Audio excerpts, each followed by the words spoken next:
Hi, my name is Anna, and I'm here to tell you about my experiences working with a group called the International Women's Peace Service, which is based in the West Bank, and basically we do two things. First of all, we're there to document human rights abuses in the region, and second of all, we're there to support nonviolent resistance to the occupation. And I'll be telling you more about what this occupation looks like in the presentation, but before I do so, just a little bit about myself. I'm a Jewish American, and I originally got into this work when I was living in Turkey, and I would take trips through the Middle East during my vacations. I was in Iran, in Syria, and Lebanon, and along my way I was taken in by families, many of them Palestinian refugees, and through my friendships with these people that I met along the way, I began to hear for the first time a whole different sort of version of the history and present of Israel and Palestine, utterly different from anything that I'd ever learned growing up as a Jewish American. And I was very disturbed, alarmed by what I heard. I didn't believe it. I thought it was all propaganda. But it sort of planted a seed, and I began to do some of my own research and eventually decided to go to Palestine to see with my own eyes what was happening. And that's when I took my first trip to Palestine. And that's what I'd like to tell you about, is what I found when I got there. I'm not here to give sort of a sweeping analysis of the entire history of the conflict. I'm not here to give every single perspective on the issue. I'm here to give my perspective as a Jewish American who spent 5 months working in the West Bank. Now, when I first got to Palestine, there were, of course, many sort of surprises along the way, but one of the first ones was just aesthetically the way Palestine looked. I guess I'd imagined the Middle East to be sort of rolling sand dunes, barren desert land, and when I got there, I realized that Palestine was actually very beautiful. This is a picture showing Palestine in the springtime. You can see how fertile and green the land is.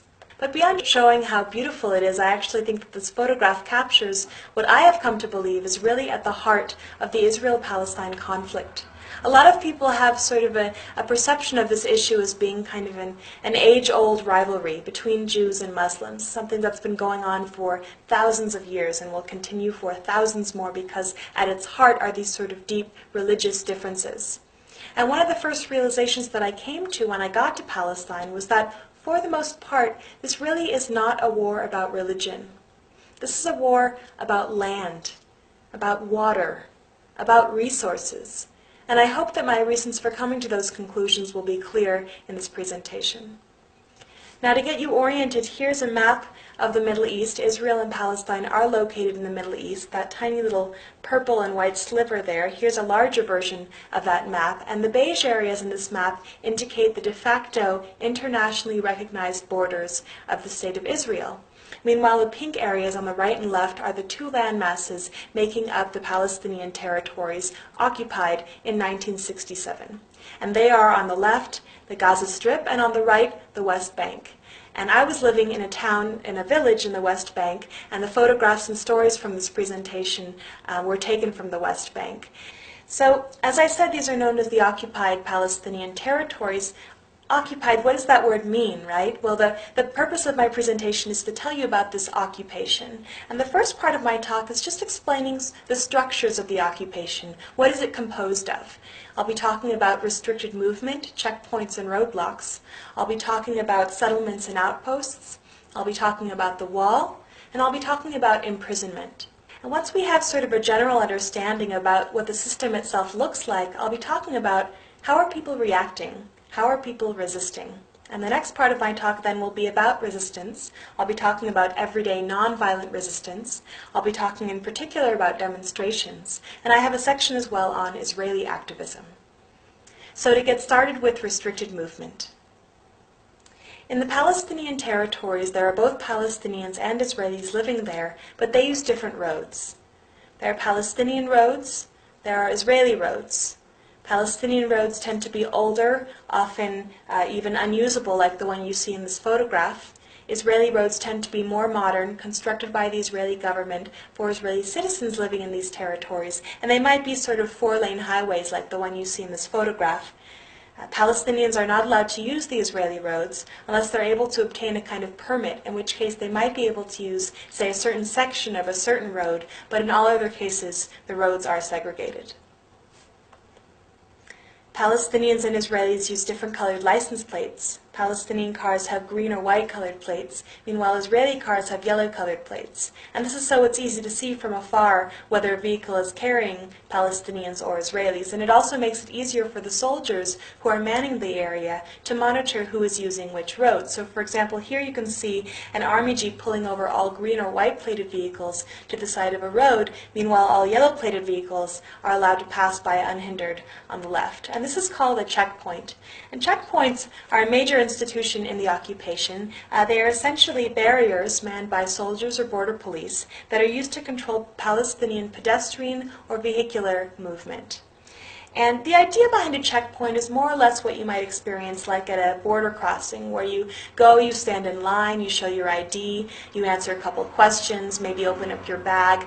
One of the main differences with checkpoints in the Palestinian territories, as you can see from this map of the permanent checkpoints installed in the West Bank, those little blue, is that the vast majority of these checkpoints are not located around the border of the West Bank, but actually the vast majority of them are located internally within the Palestinian territories, namely most of them between Palestinian towns and villages.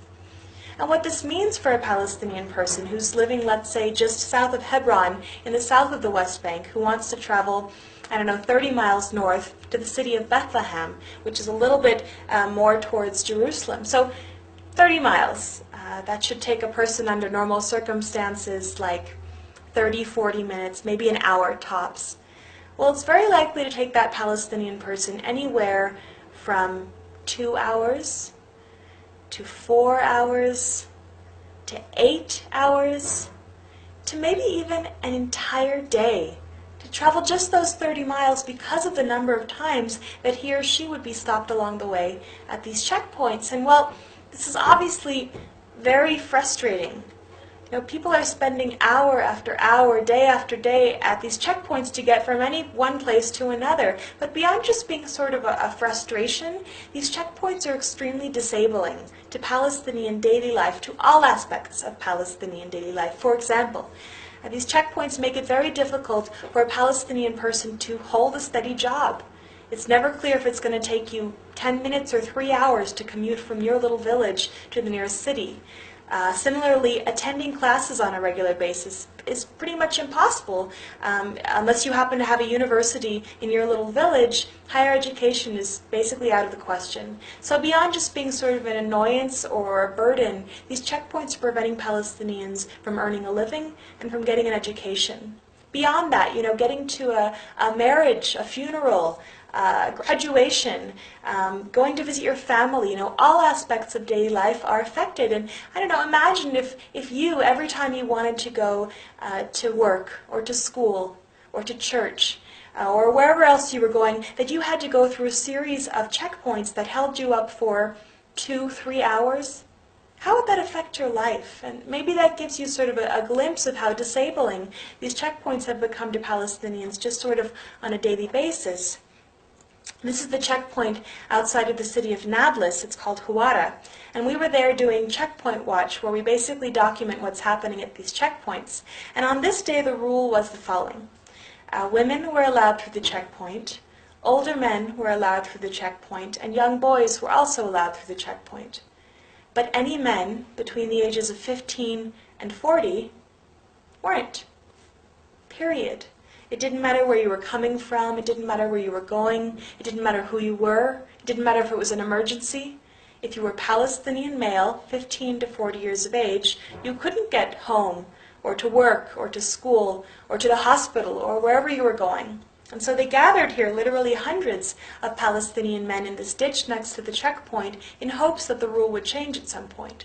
And at one point I saw 2 of them go off to the side with trash bags, frantically trying to fill them up. And I asked them, "Why are you suddenly picking up trash?" And they told me that the soldiers had actually given them the trash bags and told them that if they were able to fill up their trash bags with trash, then that they would be allowed through the checkpoint. Health violations are another major issue at these checkpoints and in the occupation in general.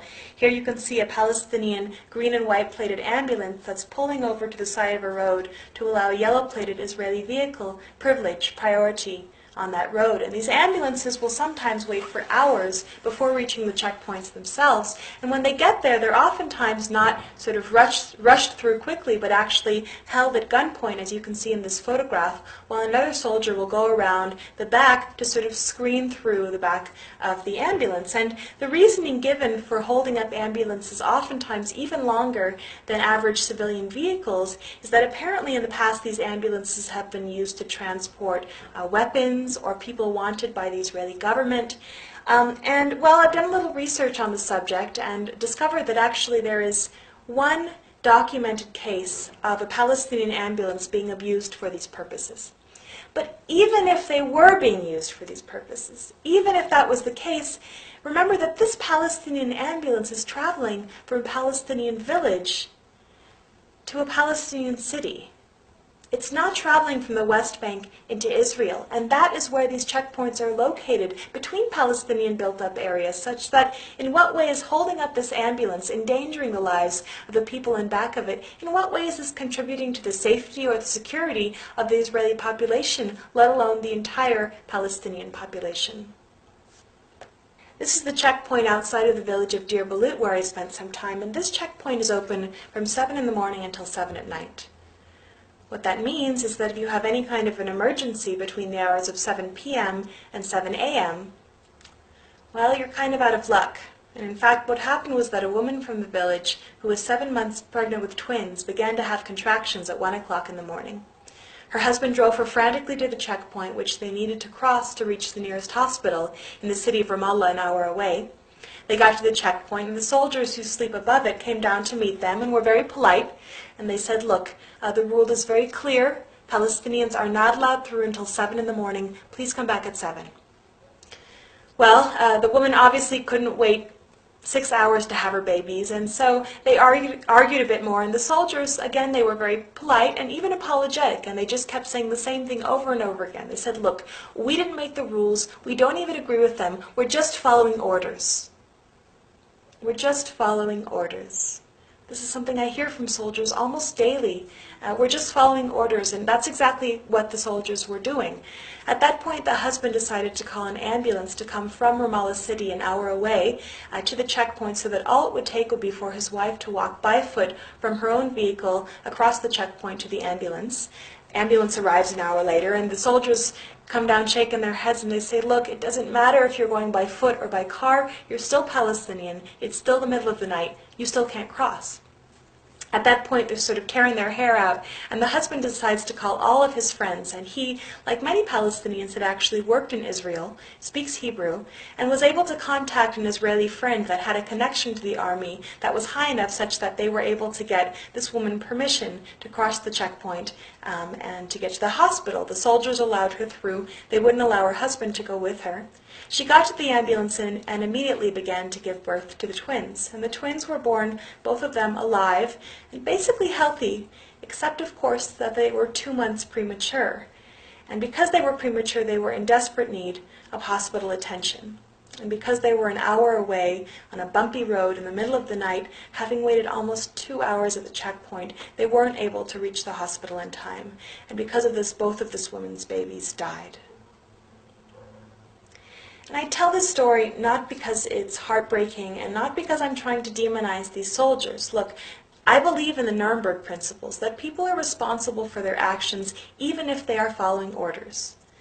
That said, what I think is the greatest crime of all is not so much the acts of the individual soldiers who might be nicer or meaner, but the system itself. The fact that things are structured this way such that there are even soldiers there to begin with who control whether or not a person can go to the hospital. That to me is the greatest crime. Like I said, this is the checkpoint outside of the village of Deir Balut. The village itself is sort of over to the left of the photograph, and there is a direct road from the village to the checkpoint, but villagers aren't allowed to use it. And that's because there's something called roadblocks on it. And roadblocks are, like you see here, often concrete cubes placed on Palestinian roads to prevent Palestinians from being able to use their vehicles on their roads. So what these roadblocks mean, for example, for the village of Deir Balut, is that instead of taking a half-mile paved road from their village to the checkpoint every morning on their way to work or to school, they have to take a 3-mile unpaved detour all the way around through the countryside to reach the exact same spot. What does this mean for them? More time, more stress, more wear and tear on their vehicles, more money for gas. And again, this question of security, right? These institutions, the checkpoints, the roadblocks, are supposed to be there for the security and safety of the Israeli population, to prevent terrorism. In what way are these roadblocks securing anybody? Forcing Palestinians to take this long detour. How much is this about security, and how much is this about control? Some roadblocks are made with dirt, and you can see these villagers on the right here are coming home from work. They live on the other side of the roadblocks, so what they have to do every morning is that they drive their cars to the roadblocks, park them, walk around by foot, and take a taxi the rest of the way to work or to school, and repeat the process coming home. So these roadblocks prevent something as basic as Palestinians taking their vehicles from their house to their work or to school. And finally, these roadblocks are extremely disabling to the Palestinian economy. As you can imagine, transporting goods from one end of the land to the other is not a trivial process given all of these checkpoints and roadblocks. So basically, a truck that's carrying Palestinian goods, when it reaches a roadblock, has to sort of turn around and back up against the roadblocks, get another vehicle to come from the other end and turn around and back up from that end. And somebody has to actually manually transport these goods from one end of the roadblock to the other, as you see in these photographs. And, well, the products are not always office equipment. They could be produce, perishables, things that go bad by the time they reach their destination. And they could be desperately needed medical supplies. Beyond just taking a long time, this whole process renders a lot of these Palestinian products much more expensive than they otherwise would be because of the extra manpower and vehicular power that's required to transport them. What happens then is that a lot of these Palestinian products end up being even more expensive than their Israeli counterparts, which are very easy to transport on the Israeli-only roads. What happens then, of course, is that the Palestinian market is then flooded with Israeli products, which Palestinians, many of them struggling to make ends meet, end up purchasing instead of supporting their own economy, supporting the very country that is occupying them. Settlements are the next part of my talk. Settlements in the territories are essentially communities of Jewish Israelis who are living on Palestinian land. And they may be sort of villages, towns, cities. Here's a rather large one near Bethlehem and Jerusalem. And again, all of this land here is Palestinian land. It belongs to the Palestinians. It's internationally recognized as Palestinian land. And yet there's this city that's been built on top of it that is exclusively for Jewish Israelis. Well, what does this mean? Who gets to live in that city? Well, I could live in that city, right? Because I'm Jewish. I would just have to fill out an application. I could move there next week if I wanted to. And yet the farmers, the Palestinians that own the land that the city was built on, aren't allowed to live in it. Now, this process is nothing new. It's happened throughout history, all over the world, and there's a name for it. It's called colonization. And it's interesting that in English and in Hebrew we have this kind of benign word, settlements, whereas in many languages, like French, for example, these settlements are called colonies, and that's exactly what they are. And they are illegal, according to international law, which prohibits an occupying power from transferring citizens from its own territory to the occupied territory, which is exactly what Israel's doing. Instead of working against the system, though, Israel actually promotes it, as you can see in this photograph, which shows a billboard on an Israeli-only road in the Palestinian territories, and it basically says, it's in Hebrew, it says, "Now more than ever," and underneath it says, basically, if you come to our community, to Ariel, which is a settlement, if you come to live in Ariel, you will be rewarded with 100,000 Israeli shekels. That's more than 20,000 US dollars. In other words, the Israeli government is actually paying its own citizens to move from Israel proper to the occupied territories to become part of the illegal occupying population. And what's particularly interesting to me about this billboard is who is it targeting? Who are going to be the Israelis who uproot their families to go live on this foreign land because it's cheaper to do so? Is it going to be well-off, wealthy, established Israeli families? No, they want to live in Tel Aviv. The families who end up taking advantage of these offers are going to be low-income Israelis, poor Israelis, recent immigrants from Africa, from Eastern Europe. And in fact, a lot of these settlements, Ariel included, are populated primarily by immigrants who've moved to the territories, not because they say this land is ours and nobody else's, but because they're looking for a higher standard of living. And these financial offers can be very appealing. People who take advantage of them will get nice housing, oftentimes with mortgages subsidized by the government. There are parks for their kids to play in, strip malls, swimming pools, and a place where water is so precious. A nice offer, right? Again, all of this built illegally on Palestinian land. At this point, there are settlements all over the West Bank. The red dots in this map indicate where you have an illegal Jewish-only colony built on Palestinian land.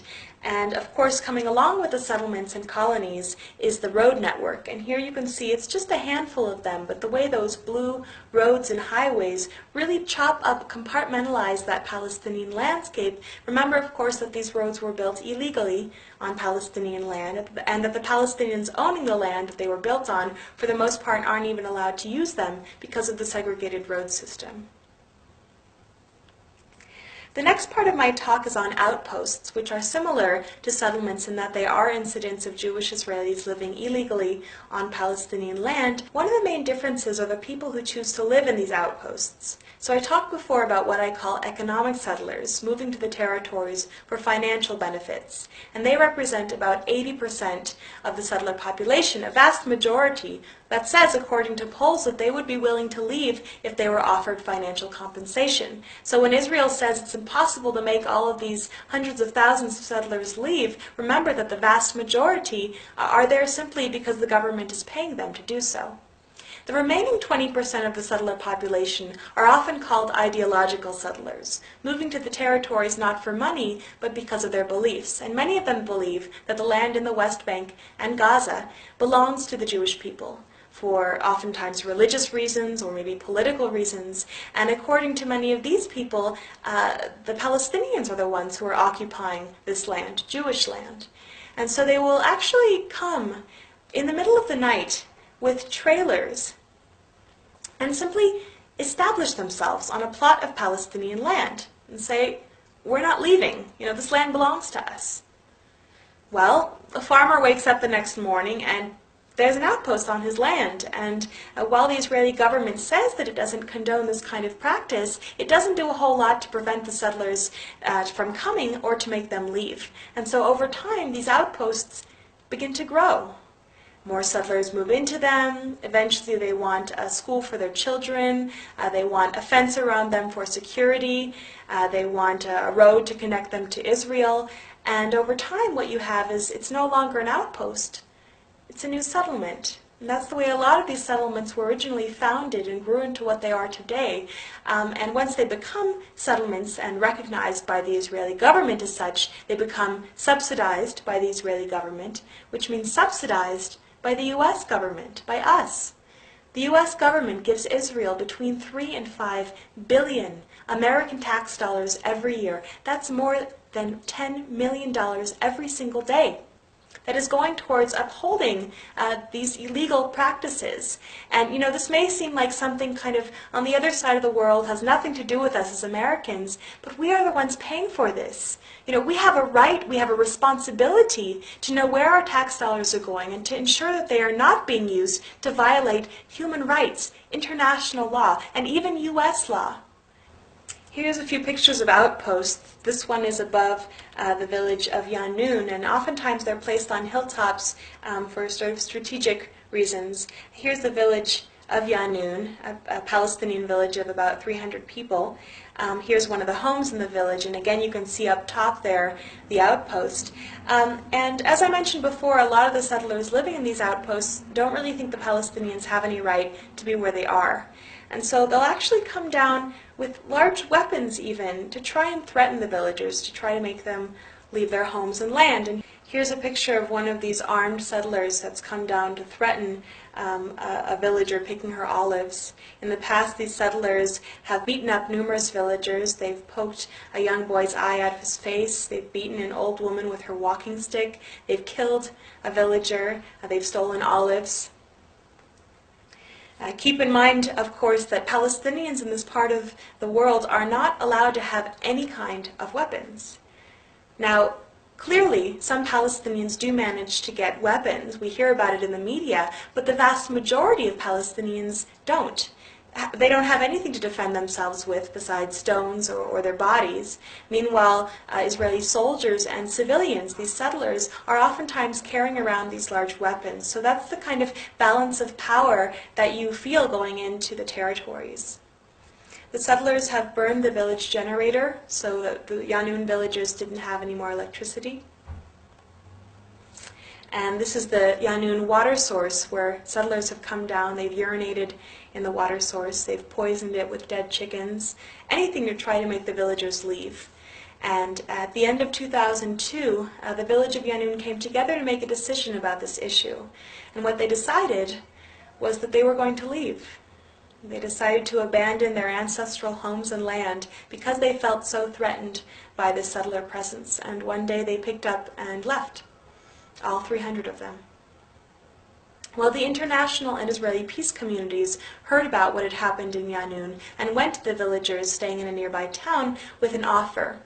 And what we said was, if you choose to return to your homes and your land, we will commit to maintaining a constant presence of international and Israeli peace activists to live with you in your community for as long as you want us there. We will bear witness to these crimes. We will document them, try to get them into the media. We will stand beside you in solidarity should those settlers attack. And about a third of the villagers accepted our offer and have come back to their homes, almost up 100 of them. And living along with them now are these international and Israeli peace activists. And this is a picture of one of those activists. His name's David. He's a friend of mine. And David was actually the victim of a particularly brutal settler attack in which he was beaten to a pulp in his face, which shows that the settlers will attack not only Palestinians, but internationals and Israelis who are there in solidarity with those farmers. But David continues to do wonderful work in the Palestinian territories. He's recovering, and he is a citizen of Israel, a Jewish Israeli, and one of many Israeli activists that I've had the privilege to work with in Palestine. Now, it's very important for people to distinguish between what it means to be Jewish, someone from the Jewish religion or culture, like myself, what it means to be Israeli, a citizen of the state of Israel, and what it means to be a Zionist, someone who supports the idea of an exclusively Jewish state. These are three separate categories. There is some overlap, but they are not the same thing. It's very important to distinguish. There are Jewish people who are not Israeli, like myself. There are Israelis who are not Jewish. 20% of the Israeli population is Palestinian. There are Jews who are not Zionists. There are Zionists who are not Jewish. The increasingly influential Christian Zionist movement in this country. And it's very dangerous when these ideas become conflated because people start associating them as equal, such that people are afraid of standing up against what Israel's doing because they're afraid that would make them an anti-Semite or a Nazi or something. And it's absurd. It's crazy. You know, occupation and oppression have nothing to do with Judaism. And to criticize these things is not anti-Semitic. So it's important to keep these things separate in our minds. Here you can see a Jewish Israeli, a rabbi from a group called Rabbis for Human Rights, planting an olive tree alongside a Palestinian farmer. Here you can see an Israeli activist protesting the policies of her government alongside Palestinian colleagues in the resistance. In Israel, all Jewish men and women are required to serve in the military, but there have been thousands of Israelis that have stood up and said, we refuse to take part in this institution, and they're known as the refuseniks. And I have to say that in Israel there's a much higher tolerance for debate and dissent on this issue than you find in the United States. In Israeli newspapers, you'll find much more candid descriptions of the occupation than in U.S. mainstream newspapers, where sometimes it's even taboo to use the word occupation. But in Israel, actually, the majority of the people are opposed to the settlements and opposed to the occupation as it is right now. So a lot of times people in the United States feel like they have to support the Israeli government in order to support the Jewish people or the Israeli people. And they don't realize that just like in the United States, there are Americans that don't always support what part of their government may do. There are Israeli citizens that don't support the Israeli government. And actually, a very telling statistic shows that, that it is 5 times more likely for an Israeli soldier to commit suicide than to be killed in a terrorist attack.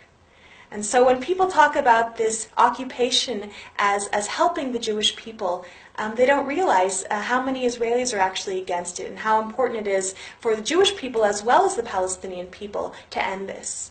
Refuseniks often suffer from discrimination within their own communities. I've known refuseniks that have been ostracized by their communities, even disinherited by their families, refuseniks that have gone to jail for what they believe, and refuseniks are ineligible for a number of jobs in Israel. So there's a whole slew of institutions built up to prevent Israelis from speaking out against what their government is doing. And yet they continue. Here's a Palestinian farmer picking olives with an Israeli activist in the olive harvest. I'd like to bring us back to the main outline. We've talked about restricted movement, we've talked about settlements and outposts, and down at the bottom there we've talked about Israeli activism. And I'd like to begin now talking about the wall before getting into imprisonment and, of course, resistance. So, the wall. This is a picture of the wall that Israel's building. That's me and a friend standing in front of it. And this is what it looks like in urban areas. It's 25-foot concrete. And oftentimes in the newspapers you'll find it's not called a wall. Instead they call it a security fence. And a lot of people really believe that this is a security means. It's to prevent terrorism. And I've talked to people who say, well, look, it's very sad to have a wall and everything, but we've been fighting for so long, and all we want is peace. And maybe if we just stick up a wall between the two sides, they'll stop fighting each other. They'll stop killing each other. Well, this is an interesting question, right? Does separation, does segregation bring peace? Also interesting is that a lot of the people that support the wall, it turns out, if you ask them, may not have ever actually seen a map of where the wall is being built. And this is really critical to understanding the intention behind and what the effects are actually going to be of this wall. So, if you were going to build a wall between your house and your neighbor's house, where would you build it? Along the property line, right? Or maybe a little bit on your territory. Well, take a look at where Israel is building this wall. In this map, you can see the border around the West Bank, and then you can see those red lines that indicate where Israel is constructing this wall. As you can see, over 80% of it doesn't even touch the green line, that border of the West Bank, but actually snakes in effect annexing all of that land on the western side onto the Israeli side. In particular, take a look at the Jerusalem area, where most of the land is being taken. And remember, of course, that Jerusalem is a holy city not only for Jewish people, but also for Muslims and for Christians. 20% of the Palestinian population is Christian. And they, along with their Muslim counterparts, are being separated from the religious center of their land, as well as the economic center of their land and the geographic center of their land. The entire eastern third of the West Bank was going to be cut off with the wall, and now instead of building a wall, they've decided to line that eastern third with checkpoints so that Palestinians, for the most part, can't even access that part of the West Bank. So what's happened is that it's been chopped up. The West Bank has been chopped up into little sections. And here is a series of 4 maps that really show over time what has happened. And I think that they really tell the story well. The first map represents, with the green, the amount of land that was owned by Palestinians in 1946. And that's 92% of the land, whereas Jews owned 8% of the land. Then in 1947, the UN Resolution 181 offered Jews 54% of the land and Palestinians 46% of the land. By the end of the 1948 war, when Israel was declared a state, the Jewish Zionist forces had actually acquired 78% of the land, leaving the Palestinians with 22% of the land in the West Bank and Gaza. And finally now, in 2006, you can see what that land has come to, a series of smaller sort of enclaves and islands.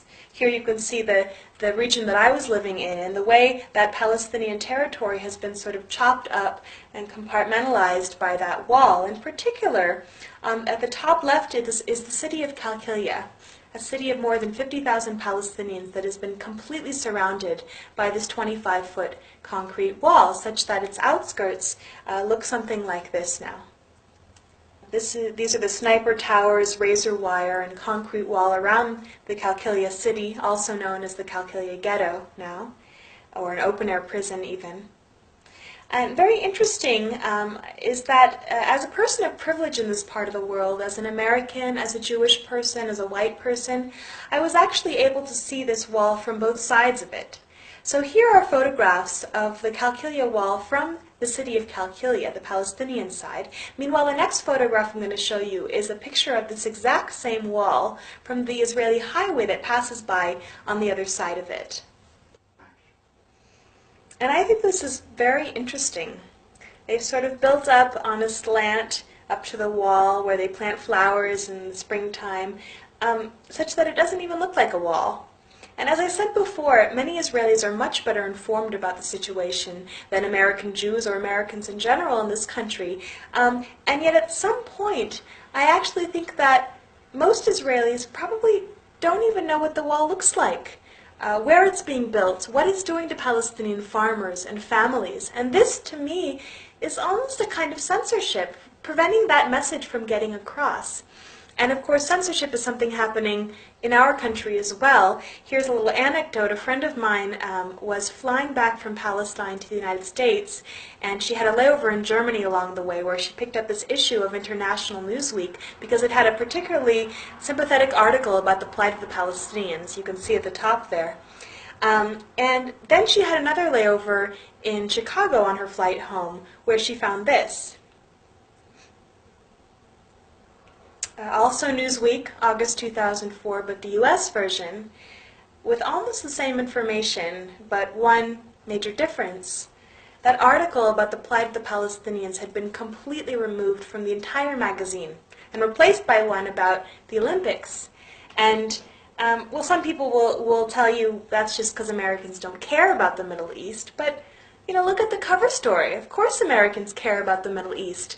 We read about what's happening in Iraq. We read about what's happened in Lebanon. This is a kind of censorship, and it's happening all over the place. We need to be aware of it. It's very dangerous, of course, because the very people who are paying for what's happening don't know what's happening. And so, you know, you don't have to take my word for it. I tell people, do your own research. You know, I didn't believe it when I first heard it. I did my own research, and that's what I recommend for other people to do. Now, another kind of censorship is just also in the wording. So, for example, instead of calling it a wall, calling it a fence. And, well, to be fair, in rural parts of Palestine, the wall looks like this. At its base is wire fence. But if you look a little bit closer, you'd find that this fence is not the kind of fence that you'd have like in your backyard kind of fence. Much of it is reinforced with heavy-duty electric wire and almost everywhere with razor wire. Back to the concrete areas. This is Abu Dis, a neighborhood of East Jerusalem.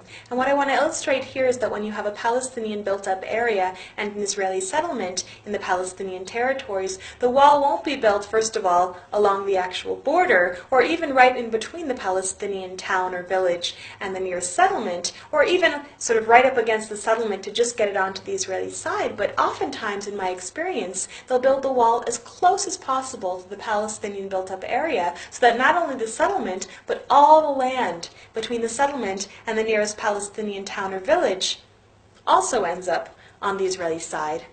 And this land, you know, it's not just pretty land to have a picnic on once in a while. This land is usually the land that farmers and families in surrounding areas have been living off of for generations or even hundreds of years. This is their livelihoods that's being taken away from them. One of the things I do with IWPS is actually accompanying farmers to their land that has now been stranded on the other side of the wall or checkpoints. And Israel says that although it's cutting off farmers from their land, it will allow them through at certain times with a certain kind of permit. Well, this is a man that I accompanied to the gate of the wall in hopes of getting to his land, and he had gone to acquire one of these permits to get to his own land. And he actually had papers as well dating back to the Ottoman era proving that he was the owner of that land on the other side, that he could see through but he couldn't get to when he wanted to. Well, we went together and we waited for 2 days, trying to flag down any jeep that would pass by, hoping that soldiers would let us pass, and they wouldn't. And this man, he didn't even want to go to pick his olives. He just wanted to go to be on his land. He said, I just want to sit under my trees, and he couldn't. So another thing that people are cut off from is each other. So sometimes if you have a house on the outskirts of a village, because they build the wall right up against the village, that house will end up on the wrong side of the wall. And that's exactly what happened to my friend Munira, who lives in this house. In front of it, you can see that 25-foot concrete wall separating Munira and her husband and their 6 children from their village, from their community. Behind the house is another wall separating the family from the nearest settlement. And on the right and left sides of the house are 2 more fences separating the family from their own land that has been annexed by Israel. So Munira and her family are basically living in a kind of cage. Here's the gate to the cage. You can see it's manned by soldiers, so people who want to visit Munira, whom you can see in the back with one of her kids, have to sort of hope that the soldiers are in a good mood and will let them through. Munira at this point hardly dares to leave her cage because she and her husband have been served something called demolition papers, which means that the Israeli army actually intends to demolish their home.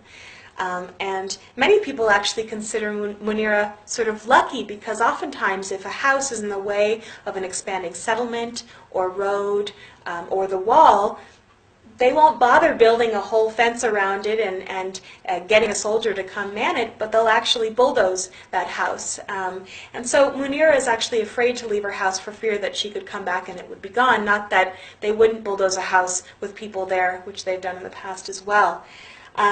But anyway, here's a picture of the family. That's Munira on the left, her husband Hani on the right, and one of their 6 children. Well, Hani and his family actually originally came to Massa, the village where he lives with Munira, in 1948 as refugees of the 1948 war. The majority of the people living on the land that the UN designated for a Jewish state in 1947, the majority of the people living there were not Jewish. And Zionist forces actually expelled 750,000 Palestinians from their homes to surrounding areas in the West Bank and Gaza and in the diaspora. And Hani and his family, for example, were homeless for 10 years before they were able to finally save up enough money to buy themselves some land and build themselves a home. Hani says that he built this home with his own hands for his family. So just to keep things in perspective, what this demolition order, what this wall, what this occupation, what these things are doing are threatening to make Hani and families like his refugees for the 2nd time in recent history. Keep in mind that 60% of the Palestinians living in the West Bank and Gaza are already refugees, having lost almost everything already. So keep that in mind when you hear people say things like, Palestinians just aren't willing to compromise. And I don't know about you, but looking at this family and all the Palestinians I worked with during my time in Palestine, what I kept thinking was just, how long can people live like this? How long can people endure this kind of a system before rising up, standing up for their rights, resisting? Well, of course, the answer is that Palestinians are and have been resisting for a very long time. We hear about one kind of resistance, violent resistance, suicide bombers that kill innocent Israelis. And people are always asking me, Anna, why are Palestinians always resisting with bombs? Why are they always strapping bombs to themselves, trying to kill as many Israelis as possible? Why don't they use non-violent resistance, like Martin Luther King talked about, like Gandhi talked about? Where are those things happening? Well, the answer is that Palestinians are and have been using non-violent resistance, not just once in a while, not just here and there, but literally almost every second of almost every single day of their lives. Just think about it for a moment. Think about Munira and her family. Simply staying in their home. Simply saying, look, you've taken our land, you've taken our freedom, but you will not take our home, is a kind of resistance, and it is nonviolent. This is nonviolent resistance. Think about the villagers of Yanun who've come back to their homes and their land. They know that they could be beaten up, they know that they could even be killed by the settlers, but they also know that it is their right to be in their homes, on their land, and they're coming back to defend that right. This is nonviolent resistance. And in my opinion, any attempt on the part of Palestinians to maintain any kind of normalcy or dignity in their daily lives in spite of this occupation is a kind of resistance to that system. It's just not something you ever hear about in the newspapers and media. And here's a couple other examples of everyday nonviolent resistance in Palestine. Here's a group of women from the Tulkarm region who've been cut off from their trees by the wall. They've lost their livelihoods, so they've formed an embroidery cooperative to sell embroidery to support themselves and their families. Instead of giving up, instead of leaving, this is nonviolent resistance. This is the village of Atawani, where settlers have actually boiled barley seeds in rat poison and spread that poison around the landscape of Atawani to try and dissuade shepherds from bringing their sheep to their land for fear that the sheep will eat the poison and be killed. And I talked to the shepherd, and she knew about the poison, but she also knew that if she doesn't come back to her land, then the settlers would have gotten exactly what they wanted, and over time they would have come and confiscated the land, saying, well, nobody else was using it. So she's coming back to defend her right to be on her land, even if she might lose a sheep or two. This is nonviolent resistance.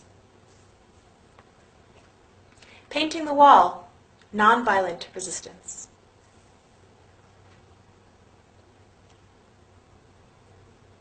Climbing the wall is nonviolent resistance.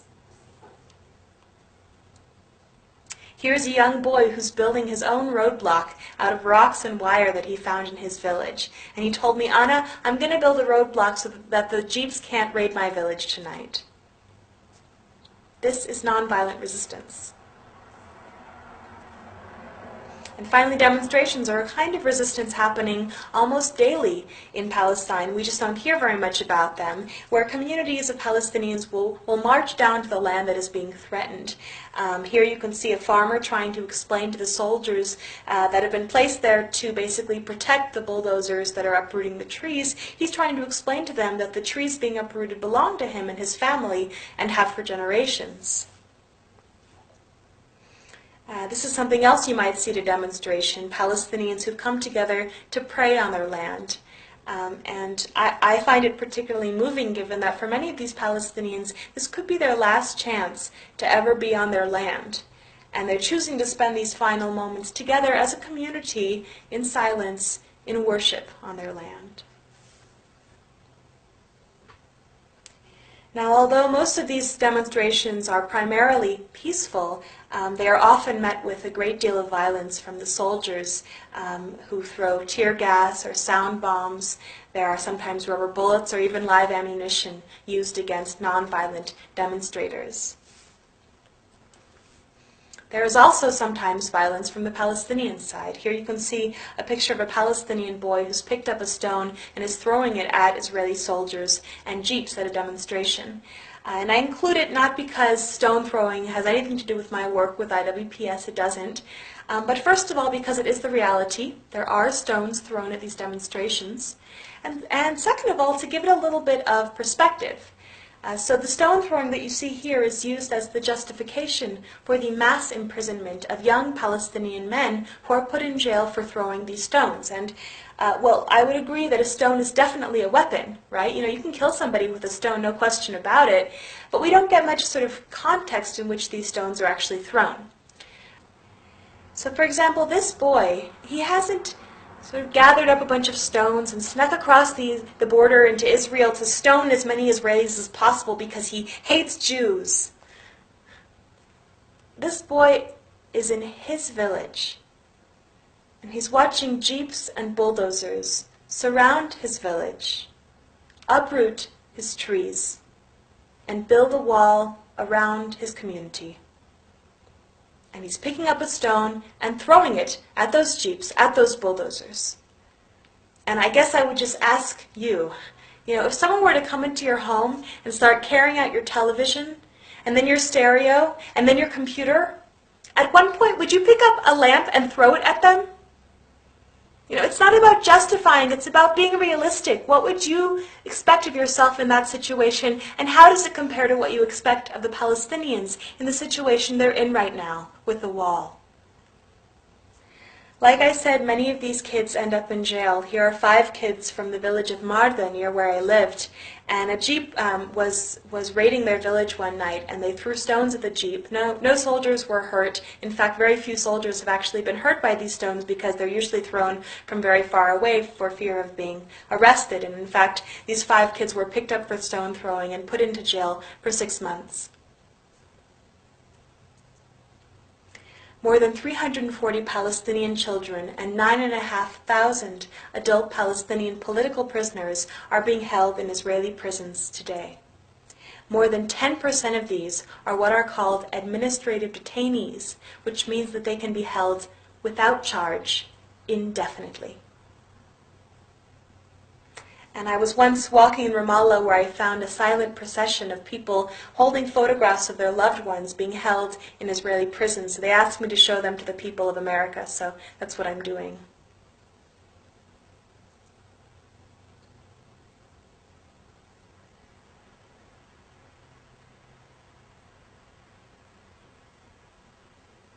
About 40% of the entire adult Palestinian male population in the occupied territories has been detained in Israeli detention. Torture and humiliation are systematic, according to Amnesty International. And I guess what I find so incredible is that in spite of the systematic imprisonment of Palestinians involved in violent and non-violent resistance, in spite of the checkpoints and the roadblocks and the settlements and the outposts and the wall and the land confiscation, in spite of all of these things, that Palestinians continue to resist, continue to stand up for their rights. And the finale of my presentation is a slideshow of photographs that I and my colleagues took at demonstrations that I think sort of illustrates what I see as the incredible resilience and strength that remains with the Palestinian people. It is really this resilience and strength that gives me hope for the future, and that's why I'd like to share it with you now. Thank you.